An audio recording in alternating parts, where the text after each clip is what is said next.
So please go ahead, send us your questions, send us your comments, any appreciation you want to give as well. Go ahead, send that in to us. Thank you, and we'll be right back after this short break. رضيت بالله ربا وبالإسلام دينا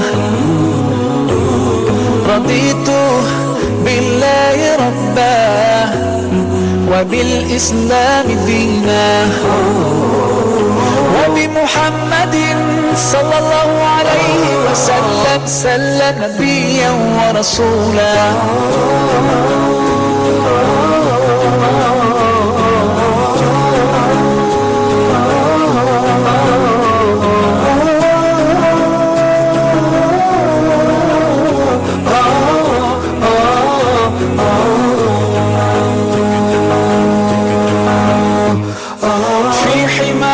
ربي غايتي رضاك والقلب في يقين يحيا على هداك ذو الجلال في علاه ما لنا سواه هو واهب الحياة فلنبتغي رضاه القادر الحليم الغافر الرحيم إن قال كن يكن سبحانه العظيم رضيت بالله ربا وبالإسلام دينا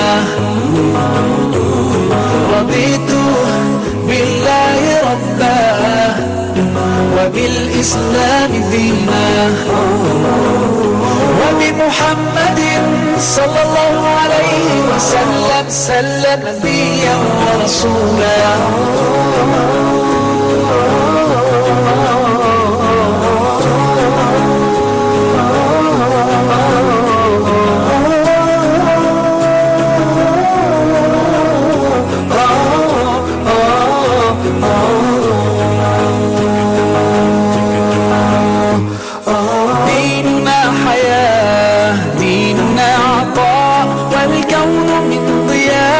يستلهم الصفاء ربنا ارتضاه لنا كامل تمام قد جاء بالسلام والخير للأنام وأنا به رضيت وبنوره أديت سأظل ما حييت أقول في دعائي رضيت بالله ربا وبالإسلام دينا رضيت بالله ربا وبالإسلام دينا وبمحمد صلى الله عليه وسلم نبيا ورسولا صلوا على النبي صلوا على النبي صلوا على النبي صلوا على النبي صلوا على النبي صلوا على النبي صلوا على النبي صلوا على النبي صلوا على النبي رضيت بالله ربا وبالإسلام دينا رضيت بالله ربا وبالإسلام دينا وبمحمد صلى الله عليه وسلم نبيا ورسولا رضيت بالله ربا وبالإسلام دينا رضيت بالله ربا وبالإسلام دينا وبمحمد. Assalamu alaikum wa rahmatullahi wa barakatuh. You are listening to Radio Munad al-Islam International. Your host Ibrahim here with two very special guests, PC Mark Bailey and PCSO Yunus Dada. We are taking your questions on 07510 769997. Right, so we've got a few text messages coming in. That's amazing. That's good. Bear with me one moment while I just pull them up. Right, so firstly, a very interesting program, so thank you. Anyway, my question: in March 2015, the Equality and Human Rights Commission said black people in Leicestershire were almost 5 times more likely to be searched than white people, and Asians 1.5 times more likely. Can you explain why this is? Why is there such a high disproportion? And just very, very similar to that, there was another message as well. You pull that one up. That hi, I have been. No, that's not the one. Sorry, just No, bear with me. fine, They that's just fine. keep coming on the screen, and I'm losing the ones I want to get in. So this is more of a comment, really. I believe. Yeah. It's police force are also victimizing ethnic groups, stopping and searching ethnic minority groups. This Yeah. is what the listener feels. Okay. Yeah. So Well, we'll talk about that, because I think it's good also for me to sort of signpost people to more information. It's good that the listeners are looking out for information in relation to all parts of policing, and stop and search is quite a one that's spoken about and talked about a lot. And obviously there was a bit of work that was done a couple of years ago in relation to stop and search, and we've been working through with that over the last couple of years. And because of that work, stop and search has been reduced in relation to actual numbers. I, as a police officer, are thinking, I'm not entirely sure whether or not that's a good thing or a bad thing in relation to those numbers reducing. I think there's certainly been a lot more scrutiny on us as police officers in relation to us using that power. And there's a question there for me and for my colleagues is it because we're concerned about the scrutiny of us using that power because of us being classed as either targeting a certain group or individual rather than us exercising our powers? So that, to me, I think still sort of work in progress, and we won't really have any conclusion until more time has passed. okay. I.e., what I mean by that is, will the reduction in stop and search, will it show any significant altering of crime patterns or the way in actually us dealing with certain incidents or trying to deal with drugs or theft, robbery, and the list goes on. So yes, a lot of work has been done, and there has been a reduction. So that I'm trying to give the listeners some reassurance that those figures are down now in relation to what they were before, and there are lots of reasons why different groups will have found themselves being on the actual other side of the stop and search powers. And obviously that can be multiple sort of different reasons of why we would be stopping and searching individuals. I suppose one of the most common ones of sort of historical figures would have been for drugs. And I know a lot of work has been done over the last couple of years in relation to us having our grounds and our suspicion of an individual maybe being in possession of drugs.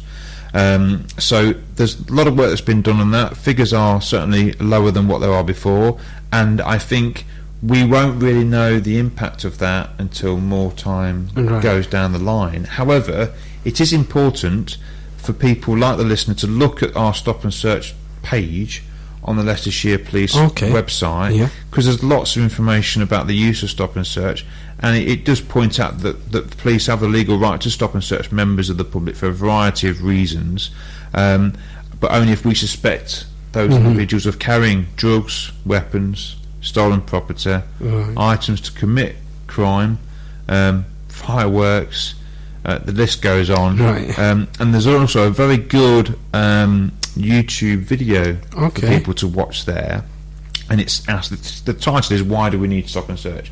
So I would ask the listener and anyone else out there to have a view of that. And there's lots of information that goes on in relation to different powers, like for terrorism, and then also there's some policy documents.